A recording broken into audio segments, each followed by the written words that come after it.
What's going on, guys? We are coming at you with yet another recipe. This is a classic at our house. It is overnight. It doesn't have to be overnight. It can just be like 15 to 20 minutes, which is what we're gonna do here. Chia pudding. So it's kind of like a play on overnight oatmeal, which is a really popular thing. My mom loves that. She like makes it in her crock pot. She gets really into her overnight oatmeal. This one doesn't use oats. It's low carb.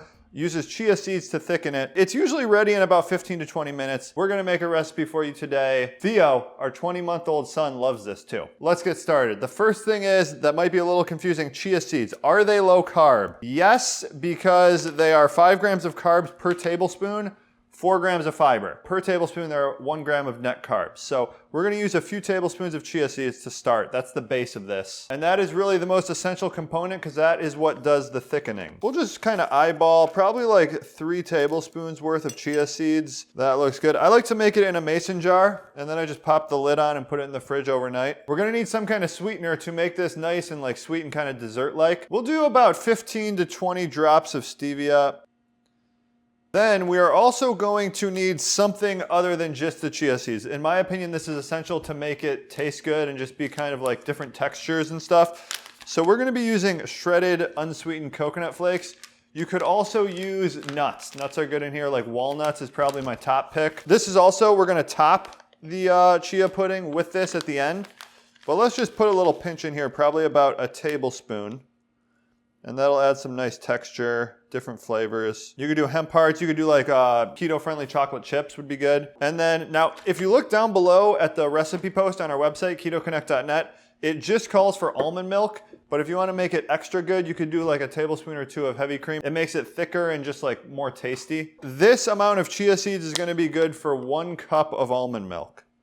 Unsweetened almond milk is what we're using here, so we'll add about a cup. We can just kind of eyeball it. And if you add more, usually I will add more. The only thing is, it just won't be as thick. The higher your chia to liquid ratio, the thicker it is. If you don't mind it being a little bit thinner, then you can add more. You can even like blend this up and make it into a smoothie afterwards too. That's kind of good. I'm also gonna add a little heavy cream.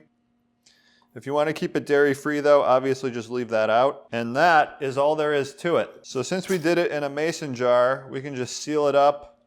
Give it a little shake. And now I'm never too sure with mason jars, so I like to just crack the lid just in case, because the chia seeds are doing something in there that I don't know, so I don't want it to explode. I don't think it will explode, but just to be safe. So just give it a mix. We set it in the fridge overnight, ideally, but we're gonna come back in about 30 minutes and give this a taste test. We are back, and the chia pudding has thickened.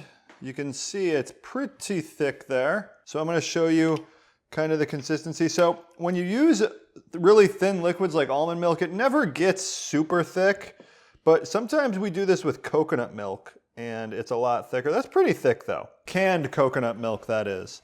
So for a nice breakfast presentation, we got our chia pudding there. I'm gonna sprinkle on a little bit more coconut flakes. And you've seen people do this on Instagram, right? Where you do like lineups of different things and it's like, look how healthy I'm eating. So there's that, and then we'll just slice and dice a few strawberries. Check that out, woo. And that is breakfast, guys. You could also have it as a dessert. Sometimes what I'll do is I'll actually blend this into a smoothie because it takes time for the chia to thicken up, so it kind of makes the smoothie thick. Look at that, that's pretty thick. Pretty tasty. It's hard to describe what chia seeds taste like, but nice and creamy. You get the sweetness, you get the almond flavor from the almond milk. Just kind of refreshing, light, a nice alternative to like the typically, I guess, more heavy keto breakfast that maybe you have like eggs, bacon, stuff like that. This is a nice change up. Maybe on the weekends I would go for something like this. Really simple recipe though, guys. You can change it up a bunch of different ways, add in your favorite ingredients.